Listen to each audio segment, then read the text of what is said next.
మీద చెయ్యి వేసి బొట్టు పెట్టినా, తాళి బొట్టు మెడను కట్టి బొట్టు పెట్టినా, తల మీద చెయ్యి వేసి బొట్టు పెట్టినా, తాళి బొట్టు మెడను కట్టి బొట్టు పెట్టినా, సన్ని కళ్ళు తొక్కినా సప్త పదులు మెట్టినా, సన్ని కళ్ళు తొక్కినా సప్త పదులు మెట్టినా, మనసు మనసు కలపడమే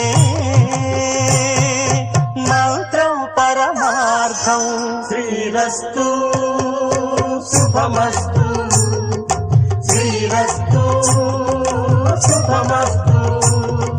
శ్రీకారం చుట్టుకుంది పెళ్లి పుస్తకం, ఇక ఆకారం దాచుతుంది స్వర్గం.